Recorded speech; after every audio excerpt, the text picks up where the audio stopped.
Coucou les beaux diamants, j'espère que tout va bien de votre côté, que vous êtes en bonne santé, que vous profitez de cet automne. Et aujourd'hui, je viens vous présenter une petite boîte. C'est la petite boîte pour arrêter de râler et de voir la vie du bon côté de Florence Milot aux éditions Contredire.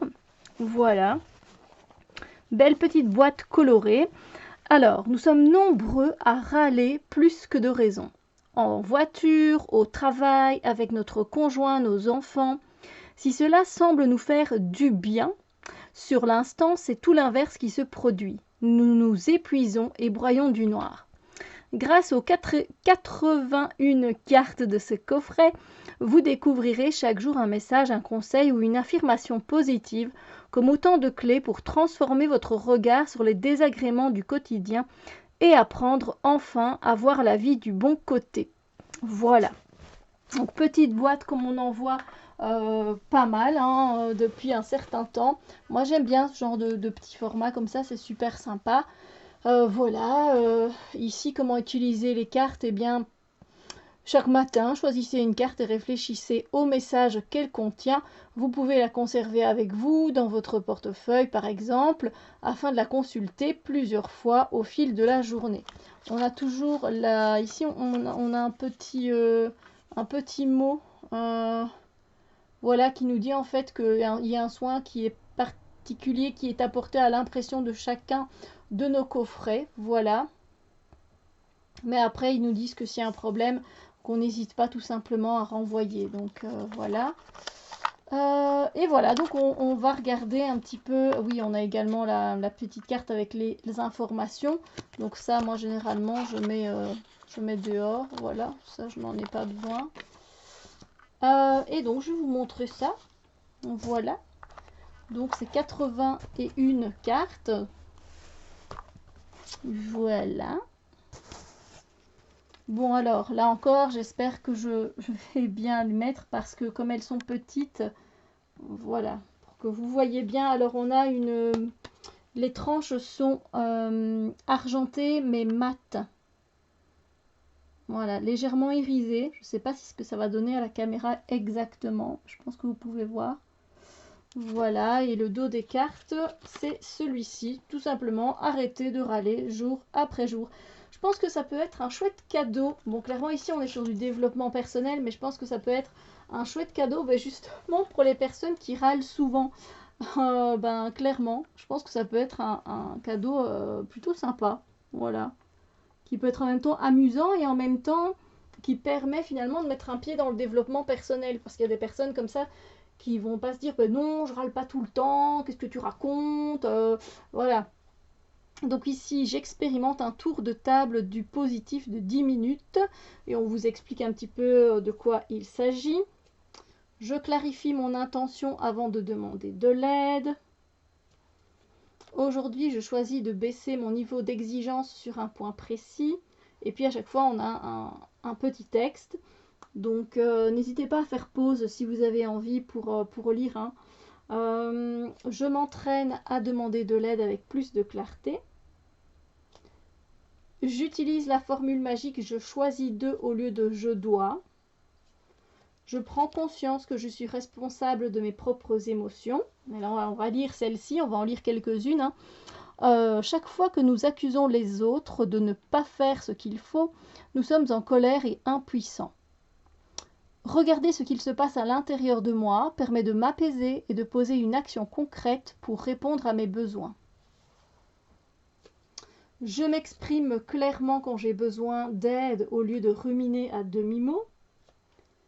Si je commence à râler parce que je fais les choses à la place de l'autre, je m'arrête. Je prends conscience que ce n'est pas parce que l'autre ne fait pas comme je veux qu'il fait mal. Ça arrive souvent, donc le plus souvent, effectivement, nous râlons parce que l'autre ne fait pas ce que nous voulons au moment où nous le voulons. Mais en ressassant qu'il a tort, je vais lutter contre l'autre, mais aussi contre moi-même.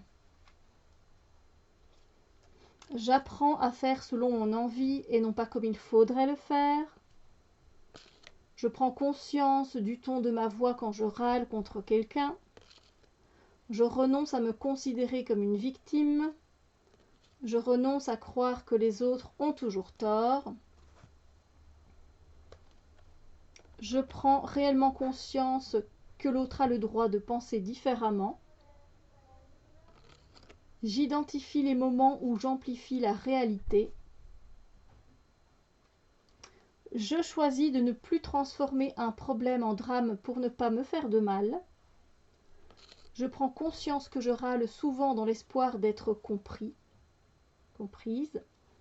Je râle pour montrer ma gêne. Puis-je le faire autrement ? En râlant, nous avons souvent l'impression de nous faire entendre des autres, mais observons ce qu'il se passe quand nous choisissons de regarder en nous et de nous écouter comme un ami le ferait en nous demandant « Qu'est-ce qui ne va pas ?» Je prends conscience que je râle par automatisme.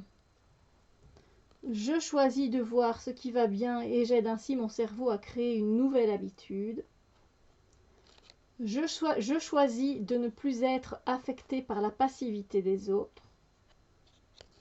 Je choisis de faire mes tâches de la journée en conscience et de ne plus subir le quotidien. Aujourd'hui, je prends plaisir à être une nouvelle personne. Chaque petite prise de conscience compte. Aujourd'hui, je me mets au défi de m'observer râler. Intéressant. Le plus difficile est de voir le piège arriver et non de vouloir en sortir. Mettre mon attention sur mes plaintes potentielles de la journée m'aidera déjà à les remarquer et à ressentir si ce genre de communication m'apporte quelque chose ou non. C'est intéressant, hein, c'est vraiment intéressant pour les personnes qui râlent souvent. Effectivement. Je remplace mes plaintes par des compliments. Qu'est-ce que tu as accompli depuis une semaine et dont tu es fier ? Je choisis de partager une bonne nouvelle pour commencer une conversation. C'est vrai que généralement, beaucoup de personnes vont dire « Oh, devine ce qui m'est arrivé » et généralement, c'est négatif. Je prends conscience que mes émotions sont contagieuses.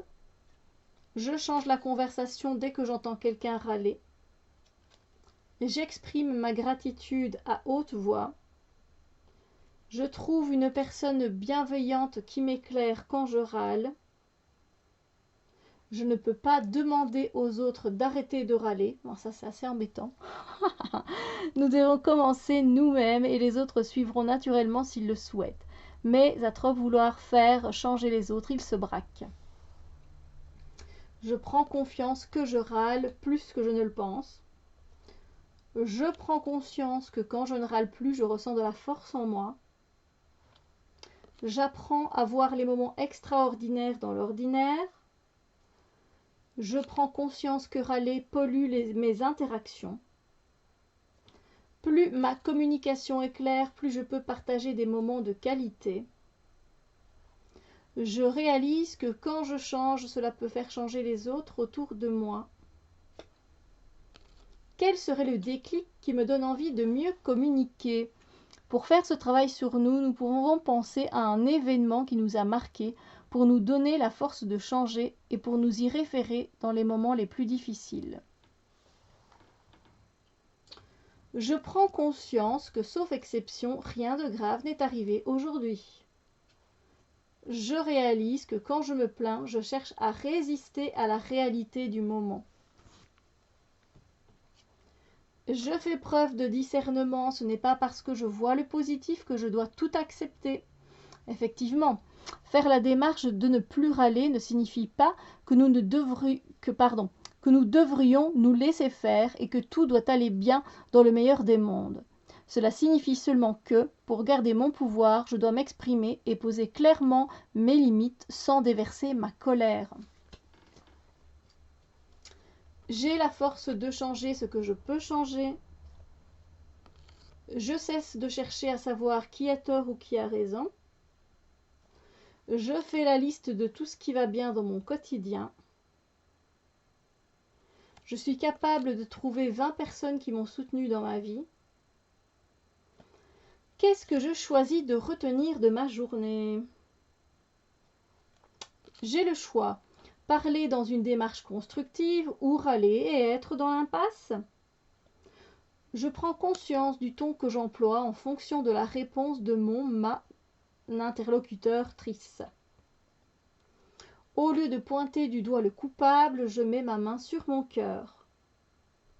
Je réalise que je joue la victime quand je crie pour que l'autre change. Effectivement, crier nous donne de la force en apparence, de la consistance, mais en réalité, cela montre que nous sommes perdus, tristes, incompris. Cette stratégie ne donne en rien à l'autre l'envie de changer, mais plutôt de fuir ou de se renfermer. Quoi qu'il arrive, aujourd'hui, je décide que je ne subirai pas cette journée. Quand je suis gênée par une personne qui râle, je prends conscience qu'elle ne sait pas comment s'exprimer. Plus j'exagère, moins mes mots sont entendus. Plus je suis juste, plus je reçois de l'empathie. J'apprends à remplacer les jamais et les toujours par un exemple précis. Je comprends que quand je râle, je perds de ma crédibilité. De notre point de vue, râler montre notre force, nos convictions, mais du point de vue de l'interlocuteur, cela montre que nous n'avons pas confiance en nous et que nous ne savons pas comment nous sortir de cette situation.